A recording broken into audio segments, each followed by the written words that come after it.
കഴിഞ്ഞു, പരിപാടി കഴിഞ്ഞു. ഇനി ഇതിൻ്റെ അകത്ത് എനിക്കിനി വല്ല വള്ളിയും വന്നാൽ എൻ്റെ വായിൽ നിന്ന് കേൾക്കണ വേറെ വല്ലതായിരിക്കും. ഇതിപ്പോൾ ഒരു മനസാക്ഷിയുടെ കുറച്ച് ചെയ്തേക്കണം. നമസ്കാരം. അപ്പം നമ്മൾ ഇന്നലെ മിനിഞ്ഞാന്നൊക്കെയായിട്ട് ലൈവ് വന്നതിൻ്റെ അകത്ത് ആരും തീരുമാനം എടുക്കാൻ ഈ പറഞ്ഞ വാട്ടർ അതോറിറ്റി ഒന്നും വരില്ല. അപ്പം ഇതിൻ്റെ അകത്ത് ഞാൻ എൻ്റെ ഉത്തരവാദിത്തത്തിൽ ഞാൻ തന്നെ പണിത് പണിത് റെഡിയാക്കാൻ പോകണം. അതിൻ്റെ അകത്ത് ഇപ്പോൾ കേസോ വള്ളിയോ എന്ത് കേസുണ്ടെങ്കിലും കുഴപ്പമില്ല, അത് നന്നാക്കാൻ പോവാണ്. ഓക്കെ.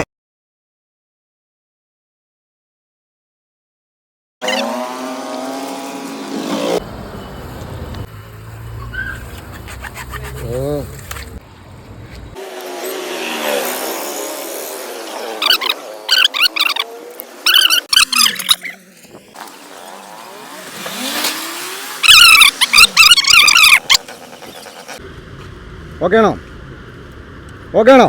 ഇപ്പം ലീക്കില്ല. ഇപ്പം നിലവിൽ ലീക്കൊന്നുമില്ല. ശശിയാരനാണ് നന്നാക്കി. ഇപ്പം നിലവിൽ ഒരു ലീക്കും ഇല്ല,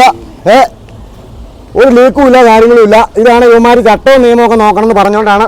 പരിപാടി കഴിഞ്ഞു. ഇനി ഇതിൻ്റെ അകത്ത് എനിക്കിനി വല്ല വള്ളിയും വന്നാൽ എൻ്റെ വായിൽ നിന്ന് കേൾക്കണ വേറെ വല്ലതായിരിക്കും. ഇതിപ്പോൾ ഒരു മനസാക്ഷിയുടെ കുറച്ച് ചെയ്തേക്കണാണ്. ഈ സാധനമാക്കി ഇപ്പം നിലവിലിപ്പം ഒരു കുഴപ്പമില്ല എന്ന് കാണിച്ചു കൊടുത്തേ മോനെ. ഇതിപ്പോൾ ഇത്ര ആക്കി വച്ചിട്ടുണ്ട്. ഇവിടെ ആർക്കും ഇതിനും ഒരു എണ്ണമില്ലെങ്കിൽ നമുക്ക് നമ്മുടെ വീടൊക്കെ തൊട്ടപ്പുറത്ത്. അതുകൊണ്ട് തന്നെയാണ് ഇത് ഇങ്ങനെ ഒരു പരിപാടി ചെയ്തത്. എന്നാൽ ഓക്കെ എന്നാൽ.